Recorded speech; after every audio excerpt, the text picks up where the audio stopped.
Hello again, everyone. It's Mr. Gerald Lord here for another Point of View, episode 20. Today we've got a new face here. Please give a warm welcome to the Marquise. Hello, I'm the Marquise. And we're joined by a familiar face, once again, Mr. Crooklyn Banks. How you guys doing? They're going to be doing the show because, we can't have too many cooks. So, have at it, guys. Alright, my name is the Marquis, and all I would like to say here before I start is let's talk, Internet. So, let's say you're watching a video on YouTube. Go down to the comment section, just see what people are saying about this funny video, like something about work. So you're looking in the comments, and lo and behold, the very first comment that I see would be something like, "God is going to come smite thee."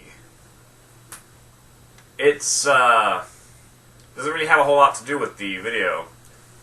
In fact, you could almost, you could almost say that it's kind of irrelevant, and you probably don't really care about God smiting you when all you wanted to see was a video about funny work politics. This is a recurring trend on the internet, particularly on websites like YouTube. Looking at you comments. So, let's just get this out of the way. Nobody cares about your religious views on the internet. This includes you, atheists. Nobody cares how hard you don't believe in God. It's not that it's irrelevant when you're in the conversation, because it is. It's more that in conversations where it is relevant, people still more or less don't really care. They care about getting into details. They don't care about saving up a bunch of gold for the inevitable collapse and one world government, Illuminati, God thing. Whatever it is that you believe. I'm not sure if... I'm pretty sure there's someone out there that believes Bigfoot is probably God. I don't know. So, the point that I'm getting across here is that they don't make a whole lot of sense, and as a result, people don't really care. They are very paranoid. They're always talking about the apocalypse, the impending doom, how Obama is the Antichrist, or how the next president will probably also be the Antichrist. We're going to have 2 Antichrist presidents in a row. Maybe 3, depending on if you thought George Bush was the Antichrist also. And they're all going to bring about the end of America, which is, of course, the only country that matters. America. There exist no other countries on Earth that are doing liberal things such as giving women more rights, or giving gay people more rights. Things that God is apparently going to come smite us for, that he obviously hasn't come to smite these other countries for, because, hey, they don't matter. Only America matters. That's where the heart is. I think the religions of the book feel a little bit threatened by the creeping in of secularism. They kind of enjoy their little privileges. And that's not to say that other people less privileged aren't annoying about this too. Going back to you, atheists, no one cares. Move on and stop arguing with these people that you're obviously not gonna convince. Particularly because they are not there to be convinced. They're very dumb, to put it bluntly. They're very pretentious too. You see, they try to pass off their conspiracy theories and weird religious missionary things as intelligence, but it's really not. Same thing with you atheists. Like I said, you're not going to convince anyone that's already not been convinced, so stop it. Stop it, Christians. Stop it, atheists. Stop it, random Hindu person. You're not convincing anyone. Speaking of pointless, have you guys seen the Jurassic World trailer? I know. It's time to give it a rest. So, Jurassic Park has a new sequel coming out.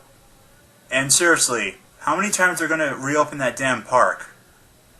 When it comes to a franchise, Jurassic Park is really interesting, mostly because there's only been one good movie, and considering how it's a well-known franchise, I'm pretty sure you can only name 3 guys that are in the movie. Jeff Goldblum, Samuel Jackson, and the guy who played Newman. And all 3 of those guys, you just remembered were in Jurassic Park. See, the first one is known for its special effects, which even to this day stand up, mostly because they use props rather than 3D, while its sequels don't really necessarily have anything going for them. The second one was mostly Jeff Goldblum is in it, so is Julianne Moore, so is some black teenage girl, and a bunch of people on an island who want to capture dinosaurs. In fact, most people remember the movie as a Tyrannosaurus Rex going through California and Sylvester Stallone replacing Schwarzenegger. No, wait, that was the Last Action Hero. See? It's already forgettable. Jurassic Park 3, well, you have anything to say about that? Jurassic Park 3 was an abomination on every level. When I saw this movie for the first time, I was having a very, very difficult time thinking about how this could possibly be related to the first 2 movies.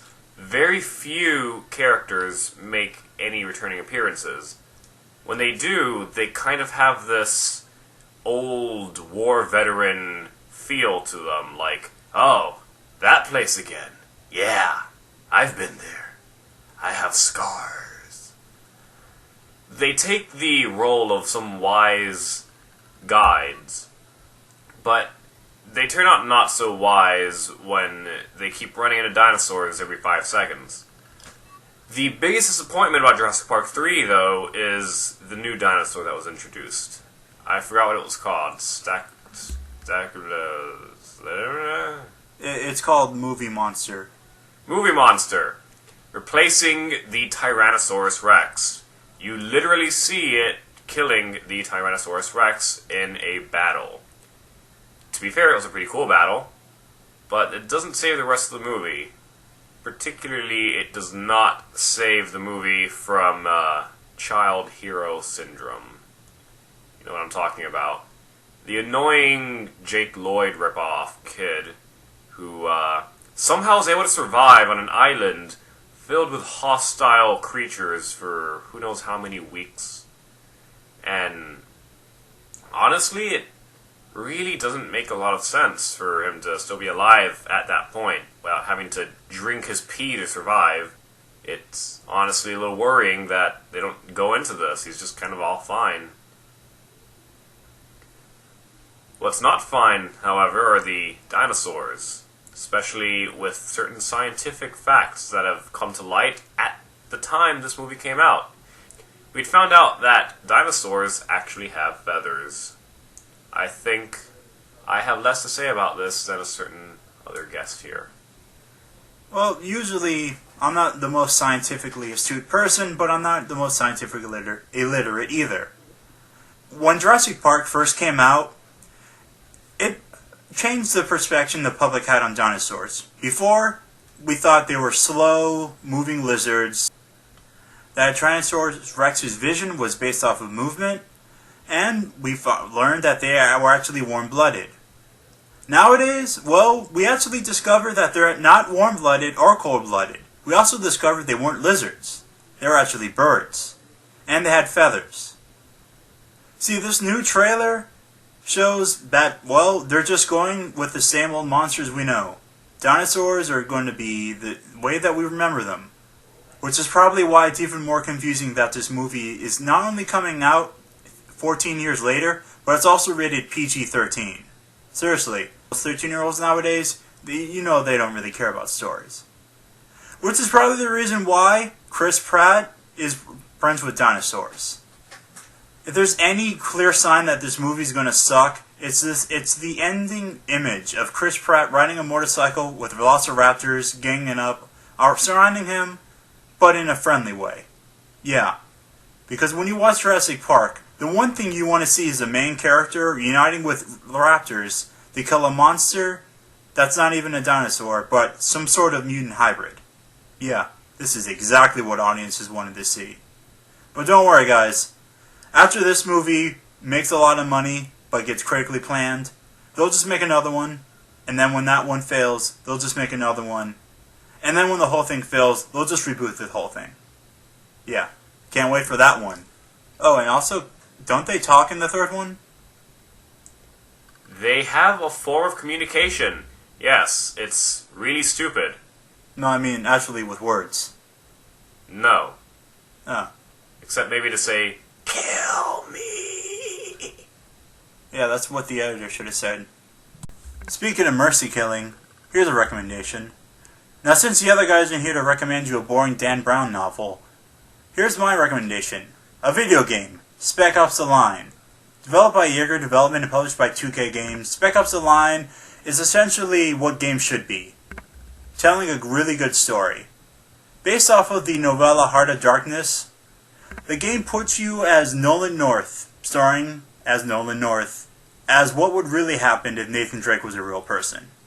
You play in the city of Dubai, which is hit by a cataclysmic sandstorm, and you progressively realize what does make a person a good person, or what makes a good video game character a good character. Throughout the game, you'll discover just how to not answer those questions, as Nolan North pretty much becomes, well, what Nathan Drake would be like if he were real. The game's available for Windows, PS3, and Xbox 360. And seriously, you should play this game. Anyway, this is Crooklyn Banks. And I'm the Marquise. With Mr. Gerald, Lord. Where the hell have you been? Right here. Anyway, tune in next week. Maybe.